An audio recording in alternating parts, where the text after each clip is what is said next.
जंगल एक जीती जागती चीज थी, वाइल्ड और अनटेम्ड। बारिश बड़ी बड़ी भारी चादरों की तरह गिर रही थी। पुराने पेड़ों के चौड़े पत्तों पर ड्रम बजा रही थी। ऊपर बिजली कड़क रही थी, इतनी जोर से कि लग रहा था जैसे आसमान फट जाएगा। ये घर के अंदर रहने वाली रात थी, गरम चाय के कप वार्म फायर के पास हडल्ड रहने वाली।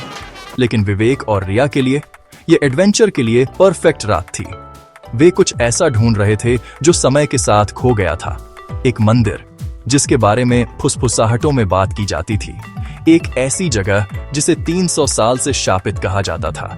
कहानियों में एक बड़े डार्कनेस की बात थी, एक शैडो जो इस घने जंगल के दिल में एक समय के शानदार मंदिर पर छा गया था। कुछ दिन पहले शहर की एक लाइब्रेरी के शांत धूल भरे आर्काइव्स में उनकी जर्नी सही मायनों में शुरू हुई थी। पुराने पेपर, लेदर बाउंड बुक्स की हल्की खुशबू से घिरे हुए रिया को एक भूला हुआ खजाना मिला था। एक पुरानी ट्रैवलॉग के पन्नों के बीच एक मैप टक्ट था जो पीले पड़े पार्चमेंट पर फीकी इंक से बना था। ये कोई ऑर्डिनरी मैप नहीं था, ये एथेल के खोए हुए मंदिर का गाइड था। विवेक, एक आर्कियोलॉजिस्ट जिसकी स्पिरिट मॉनसून की हवाओं जितनी रेस्टलेस थी, उसके अंदर एक्साइटमेंट की एक स्पार्क जल उठी थी।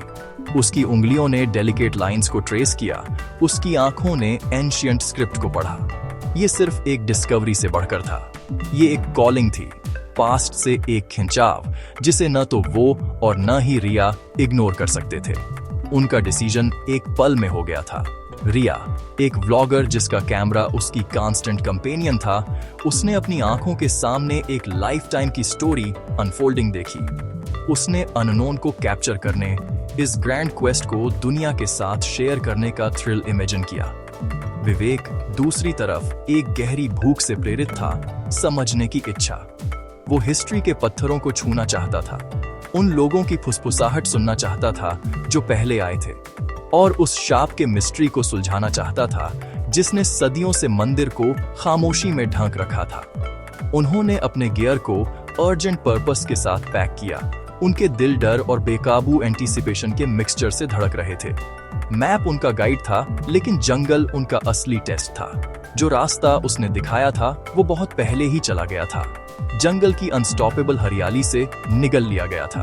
उन्हें अपना रास्ता खुद बनाना था, मोटी अंडरग्रोथ से होकर गुजरना था जो उनके कपड़ों और स्किन को नोच रही थी। रिया ने अपना कैमरा पकड़ा हुआ था, उसे लगातार बारिश से बचा रही थी, जबकि विवेक रास्ता दिखा रहा था। उसकी टॉर्च घनी डार्कनेस में एक ब्राइट, अकेला रास्ता काट रही थी। पत्तों की हर सरसराहट, हर शैडो जो उनकी लाइट के किनारे नाचती थी, उसमें एक सीक्रेट छिपा हुआ लग रहा था। जंगल जिंदा था और वो उन्हें देख रहा था, उनके हर मुश्किल कदम के साथ उनके रिजॉल्व को टेस्ट कर रहा था। उनकी जर्नी नेचर के फॉर्मिडेबल फोर्ट्रेस के थ्रू एक स्लो, मुश्किल क्रॉल थी। हवा थिक और हैवी थी, नम मिट्टी और सड़े पत्तों की खुशबू से भरी हुई थी। अजीब, अनदेखे क्रिएचर्स आवाजें निकाल रहे थे। उनकी चीखें पेड़ों की घनी कैनोपी के थ्रू गूंज रही थीं।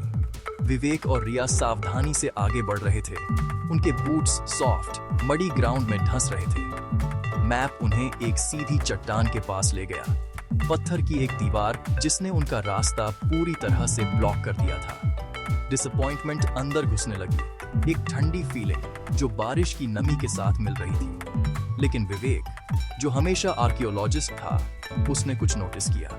पत्थर की दीवार पर फीकी नक्काशी थी जो मॉस और समय के बीतने से लगभग पूरी तरह से छिप गई थी। वे सिंबल्स थे, एंशिएंट संस्कृत के एक फॉर्म में लिखे हुए। ये एक रिडल है, उसने फुसफुसाया। पहेली में सूरज, चांद, तारें, एक सेलेस्टियल अलाइनमेंट जिसमें चाबी छिपी थी। रिया ने अपनी टॉर्च दीवार पर लगातार चमकती रही। उसका कैमरा हर डिटेल को कैप्चर कर रहा था, जैसे विवेक काम कर रहा था। साथ में उन्होंने सिंबल्स को सही सीक्वेंस में दबाया।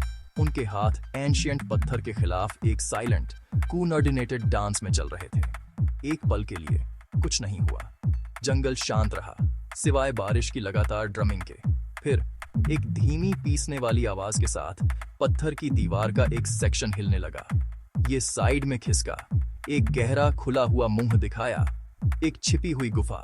ठंडी बासी हवा का एक झोंका उन्हें ग्रीट करने के लिए बाहर आया।